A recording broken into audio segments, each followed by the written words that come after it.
கனத்துக்குரிய கர்த்தருடைய பிள்ளைகளே, ஆண்டவர் இயேசுவின் நாமத்தில் உங்கள் யாவரையும் வாழ்த்துகிறேன். நான் உங்கள் பாஸ்டர் அருண் எபனேசர், FGBC ஜெப வீடு கேட்டவரம்பாளையம்.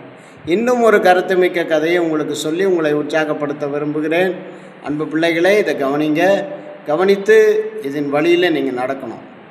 ஒரு நாள் ஒரு அண்ணனும் தம்பியும் ஒரு மாங்காய் தோட்டம், அதற்குள் போய் அந்த தோட்டத்திற்குள்ளே கதவுல ஏறி குதித்து உள்ளே போய் இந்த மரத்தில் அண்ணங்காரன் ஏறினா ஆள் யாரும் வந்தாக்கா என்ன செய்யணும்?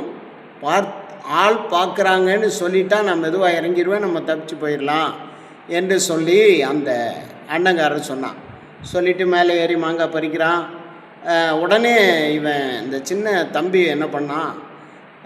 அண்ணா ஆள் பார்க்குதுன்னு சொன்னோடனே வேகமாக இறங்கி ஓடி வந்து எங்கடா யாரா அப்படின்னு கேட்கவே, ஆனால் சண்டே ஸ்கூலில் சொன்னாங்கல்ல, நம்ம என்ன தப்பு செஞ்சாலும் ஆண்டவர் பார்க்குறாரு.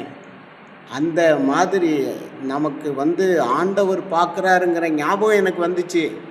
உடனே நான் என்ன பண்ணிட்டேன், நம்ம தானே தப்பு பண்ணுறோம், நம்ம அண்ணன் தானே தப்பு பண்ணுறான்னு நான் சொல்லிட்டேன். அதான் நீ கீழே இறங்கி வந்த, இது தப்பு தானேண்ணா, நம்ம சொல்கிறது ஆண்டவர் நம்மளை பார்க்குறாருல்ல அப்படின்னா. உடனே தம்பியை பார்த்து அண்ணன் சொன்னான், தட்டி கொடுத்து, நம்ம செஞ்சது தப்பு தான்டா, சண்டே ஸ்கூலில் படித்ததை கூட நம்ம மறந்துட்டோம்ல அப்படின்னு சொல்லி ரெண்டு பேரும் அந்த தோட்டத்துக்காரர் பக்கத்தில் இருக்கிறார், அவரை போய் பார்த்து, நாங்கள் அந்த மாதிரி வந்துட்டோம், தயவுசெய்து எங்களை மன்னிச்சுங்க, நாங்கள் ஒரு மாங்காயும் எடுக்கலை அப்படின்னு சொல்லவே அவர் என்ன பண்ணார், சந்தோஷத்தில் பரவாயில்லடா, இப்படி தான் இருக்கணும், நீங்கள் இந்த மாதிரி தான் இருக்கணும்னு சொல்லிட்டு கூப்பிட்டு போய் நல்லா அவங்களுக்கு தேவையானது நல்ல மாங்காய் பழம் எல்லாம் பறித்து கொடுத்து சந்தோஷமாக அனுப்பி விட்டாராம்.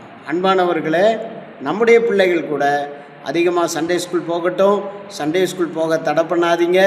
அங்கே உங்கள் பிள்ளைகளுடைய வாழ்க்கைக்கு ஏற்ற போதனைகளும் வாழ்க்கைக்கு ஏற்ற நல்ல பாடங்களும் கற்றுக் கொடுக்கப்படும் என்று சொல்லி உங்களை வாழ்த்துகிறேன்.